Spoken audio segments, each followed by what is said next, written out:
Hey guys, it's M4J here and welcome back to M4J Racing here on F1 22. It's been a long time since I got to say that. Basically, I wasn't enjoying the game. I'm pretty sure you can work that out from some of the previous episodes.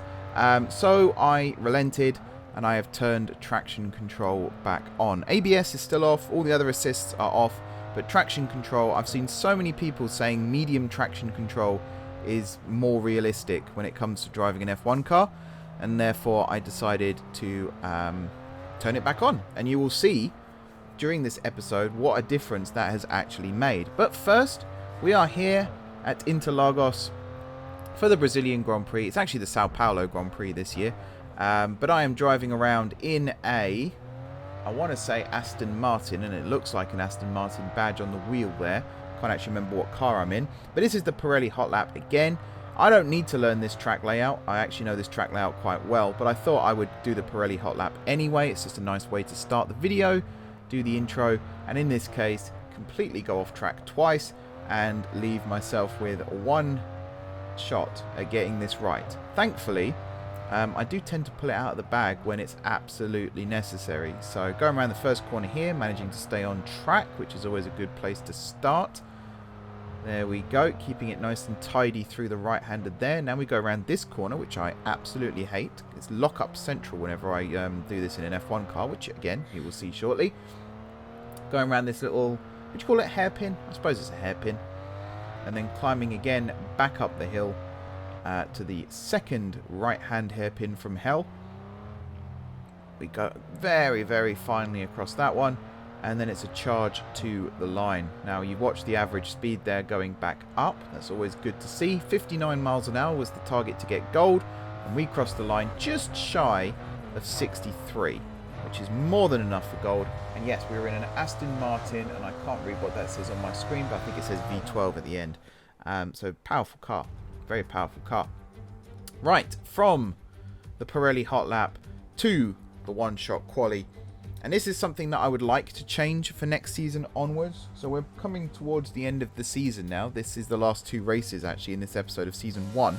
And I'm thinking of ideas for season 2. First of all, the car needs to improve drastically.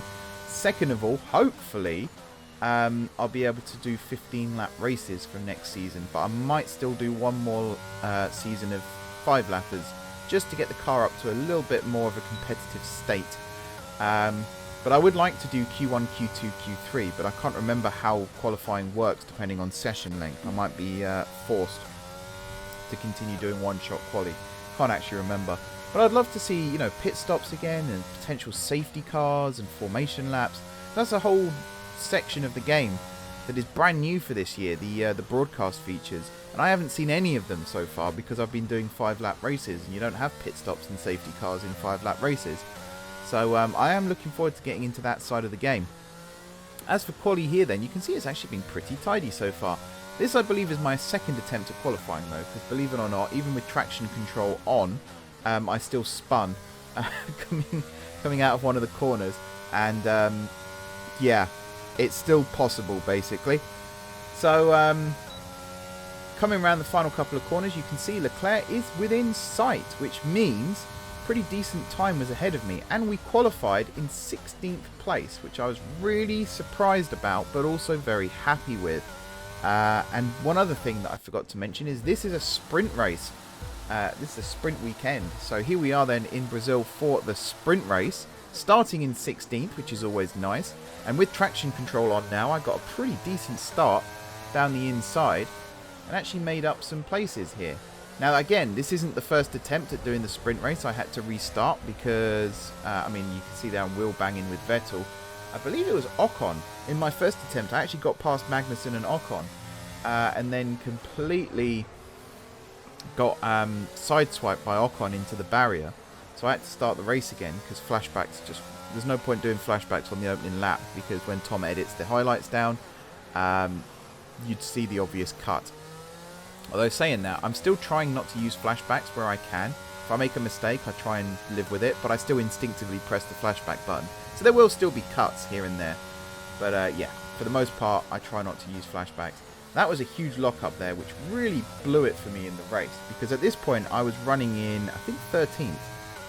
Got my personal fastest lap on lap 2, and then ended up dropping back down to 16th, thanks to just locking up on important corners, which was very, very frustrating.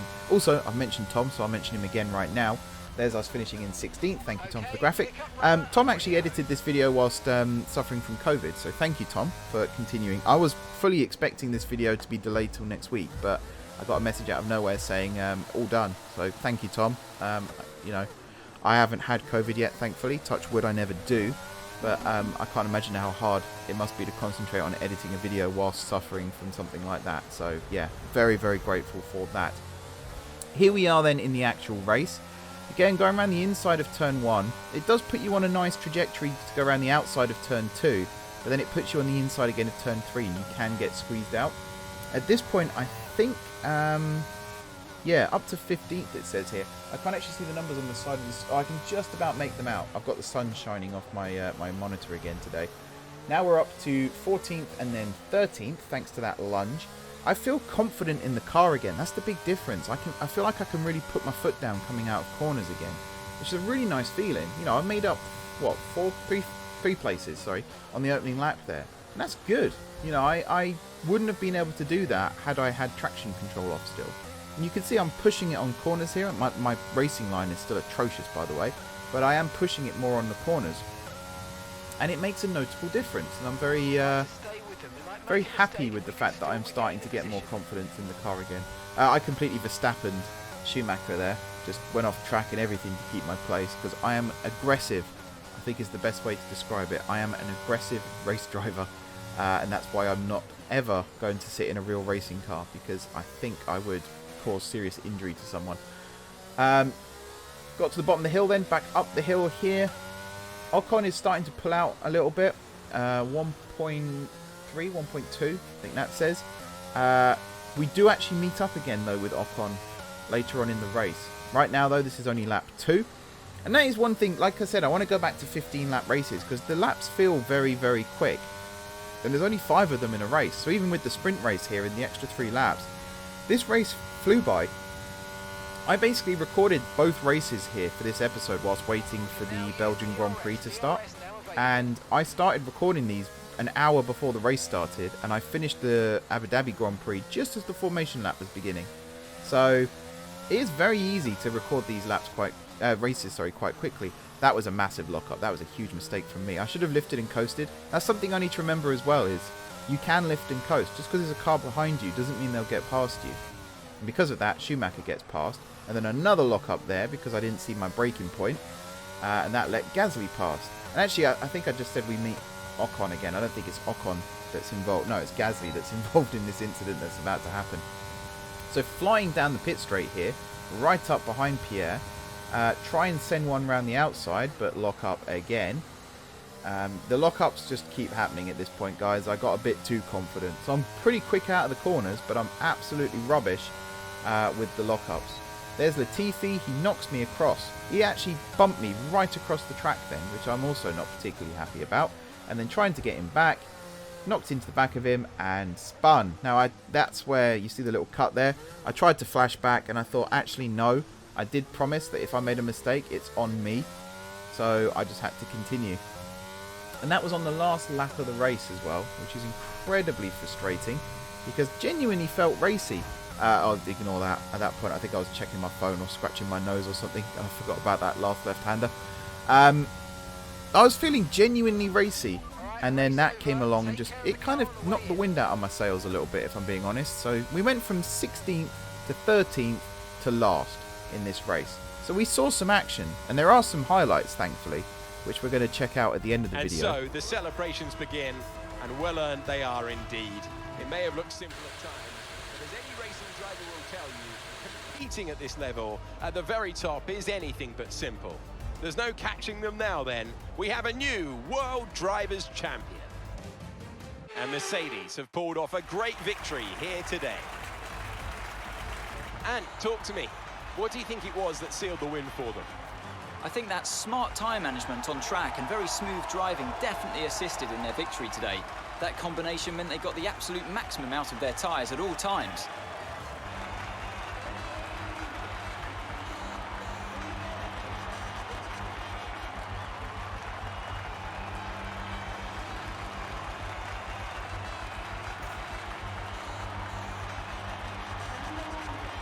Let's focus on driver of the day, Anthony Davidson. Who do you pick? There's a few contenders, but George Russell definitely stood out, I think.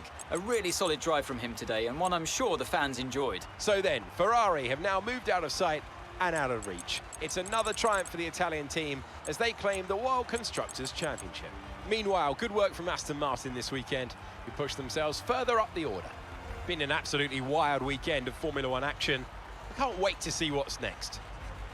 So it was frustrating. We did spin on the last lap. Sorry, it wasn't a traction issue. It's just because I hit the back of Latifi, it destabilized the car. I would say he brake checked me, and I will stand by that for a long, long time. But yeah, it happened, and up until then, we were looking competitive, and there's a lot of positives to take from that. So I'm not too upset with finishing last. It's more the fact that we could have finished a lot higher. I was already getting flustered because of the lockups, and then, yeah, the final lap just killed us. Absolutely killed us. Here we are then, Abu Dhabi, another Pirelli Hot Lap. We are in a McLaren this time. We are racing our good old friend, I think it's Tremblay again this time. I didn't actually see his name. Now, here I forgot about Abu Dhabi's little quirk. You see the way the track just suddenly goes in there. So I almost got disqualified immediately for breaching track limits, and then here I completely missed my braking zone because I had to move across the track. Managed to recover to an extent. The AI is still 1.5 miles behind me, so I wasn't too worried about that. It's just, again, I forget track layout sometimes, and it's always the little things like that that end up costing me pretty severely, for the most part, because that was a pretty bad one, if I do say so myself. Race 2 then. Starting level with the AI. Got a pretty good start here. You can see the AI immediately tucking in behind. Coming up to the first corner, which I like this redesign. The old hairpin here, it wasn't so much the hairpin, it was the chicane that led to the hairpin. It just ruined all of that speed carried down the straight, just got destroyed. And I feel like they could almost turn the approach to that hairpin into a third DRS zone if they wanted to. Because Abu Dhabi is one of only 2 tracks that I can think of that doesn't have a DRS straight along the pit straight, the other being Silverstone. I can't think of any others. Even Monaco managed to get one in there. But yeah, I digress. Talk about the race here. Very tail happy, this car. Very, very tail happy, and it was a bit difficult to get it to stick in certain corners, and to have that hairpin between the 2 DRS straights as part of this. I think Codemasters knew what they were doing when they added that in, because when I saw where we were starting from, I thought we were gonna race around the hotel section. So to see us start here, I was like, okay. And then I remembered the chicane. I was like, oh yeah, that makes sense. That does make sense. So yeah, it is Tremblay we are racing. This is attempt number 3. Now I do actually mess this one up a little bit right there. Just lost the tail. Again, tail happy. Put my foot down expecting the grip, and there just wasn't any. So we end up a long, long way behind on this one. And then we've got the chicane, which I thought I would make up for by sticking it up the inside, but I was so far behind at this point. I wanted to brake early anyway, and it looks like we're really close here. But you'll see in a second, going around the right-hander here, hitting the curb didn't help, and despite the fact I'm right behind him, he's got the acceleration as well as me, and there was just not enough track, to be honest, and we ended up finishing second on this one. And we end up with the silver medal, which is still alright. I'm not complaining about silver. Silver's always good. But again, it kind of made me nervous about that chicane. And the hairpin, to be honest. And the hairpin. But we've got one shot quali. This is where it matters. There's the hotel all lit up. It looks very, very nice indeed. So I was aiming to beat my my qualifying position in Brazil. That was the target, to try and beat it, because 16th was pretty good. I was pretty happy with that. And this track with the redesign, I felt like some of my worst sections I was able to conquer. Now already there the AI is pulling away, there goes Leclerc, but I'm not far behind him, and at this point I was actually gaining on him a little bit. It's the first time in F1 22 that I've been able to go around that right-hander in full throttle as well, which I was quite happy about. Locked up a little bit on the entrance to the hairpin, but was able to get my foot down a lot faster on the exit thanks to the traction control. Getting the old DRS open, it took me 2 attempts there, which did cost me a little bit of time. I thought I did it, but it was the rev limiter flashing that I saw, so I ended up pressing it twice. and then I turned it off because it turned out I had done it. And then, yeah, just, you know how it goes. Around the chicane, that was actually pretty tidy. I was quite happy with that. Short shift to fourth before putting the foot down, just to make sure the traction is there. Get the DRS open for the second time. You can see Leclerc's pulling away a little bit. There's a couple of mistakes that I've made here. Round this corner, which is the big change to Aberdavi. That used to be a left, right, left weird section and then a long left-hand around. Whereas now it's just one corner, which is good. That was really nice.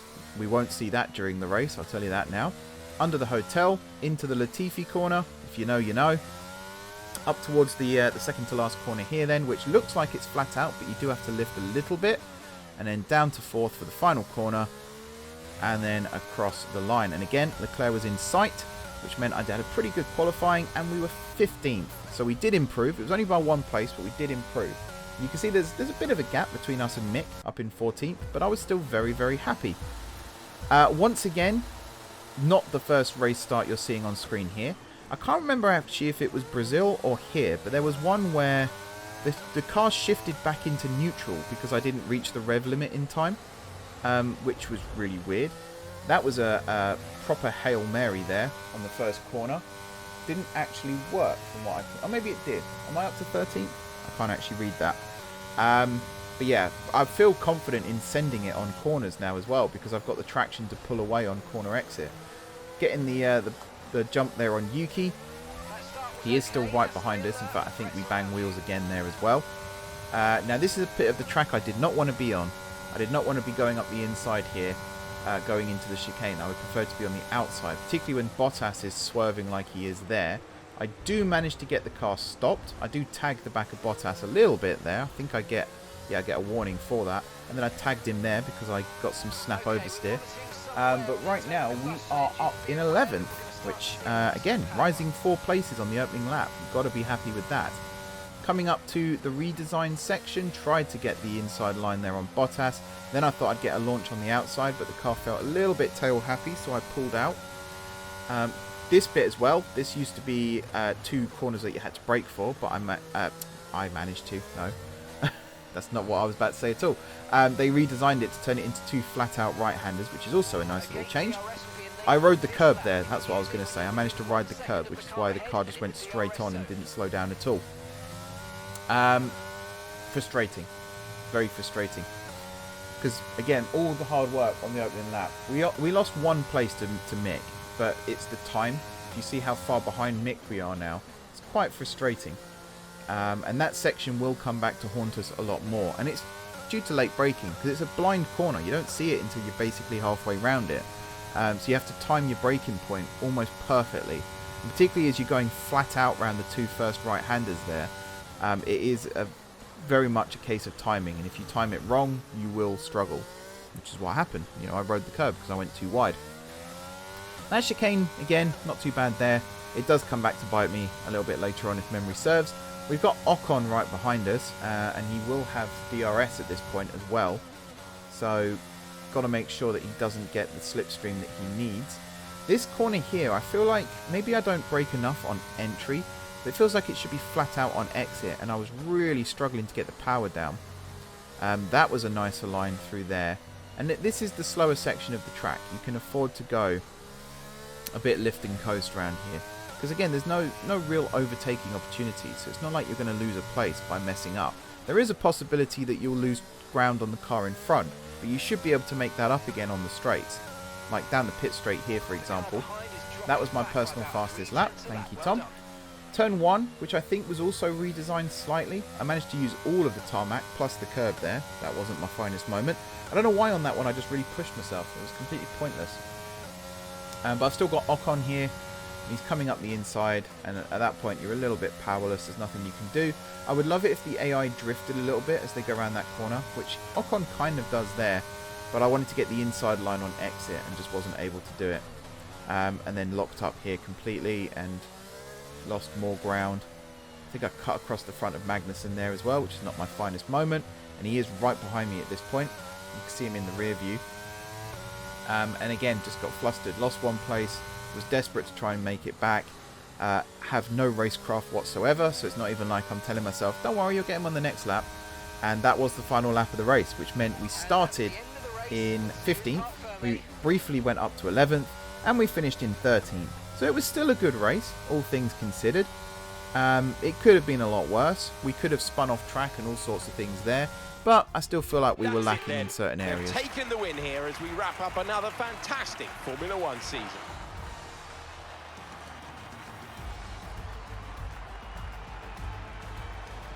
Anthony Davidson, a resounding victory today. What set them apart from the rest?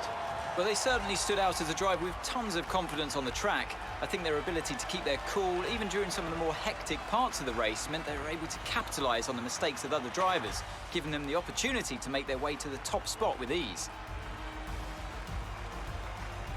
Here come our winners now. A thrilling race and a tremendous effort by Ferrari. Their history is well known, so it's no surprise to fans the world over to see them come out on top once again.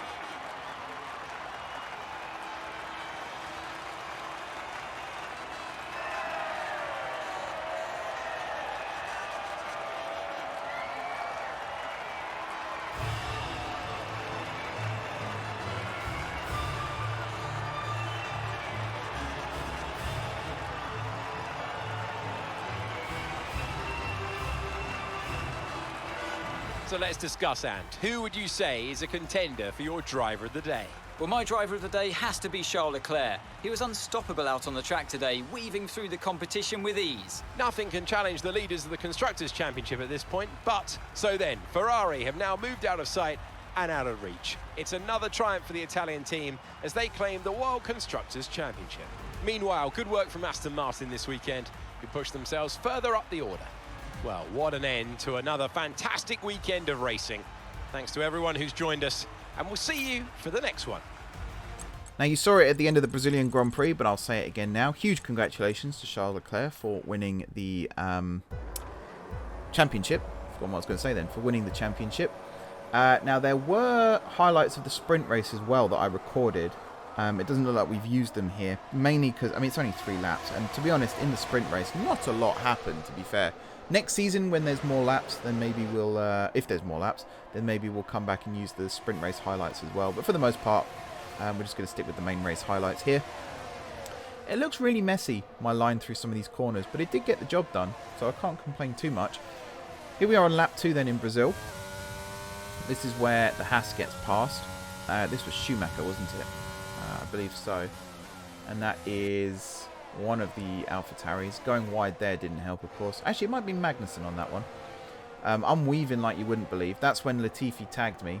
And here I'm trying to get him back. And I actually tried to go up the inside. That's what happened. And he pulled across the front of me. So it wasn't entirely my fault. You know, he did do some wrongs there as well. But there was the spin. The recovery was alright. To get that spun back round and back on track, I was actually quite impressed with myself. But again, it's to do with traction control, I imagine. I only flicked it up 1 notch. It's only on medium. But it has, again, it's just confidence. It just feels like it's made a massive difference. Ignore that. Yeah, again, I wasn't paying for, I think I was driving one-handed as well even when that happened. So pay no attention to me blasting straight through the DRS sign. And then at the end of the Brazilian Grand Prix, we've got the Aberdavi Grand Prix highlights. And this one again, good start. Like, I found myself on the inside line, as you do, and I genuinely thought I was going to crash when I started braking for the first corner. And yet, you know, I did bump wheels. I will say that. I did bump wheels, but for the most part, I'm pretty happy with how clean I kept the majority of these races. There were some where I just got pissed off and just drove straight into the side of the first car I saw. None of those have made it on camera, obviously. I think there was a lock-up there and you saw the smoke coming out. And again, you look at my racing line compared to everyone else's. I'm basically driving parts of the track that have never been driven before. you can almost see the race organisers like, where is he going? Every time I go around a corner. This here, I would have loved to have taken Bottas's line, but I had to yield because he kept drifting out. And he kept, like, swerving. You see there even, he kept swerving. He's not in a braking zone, so he's allowed to do it.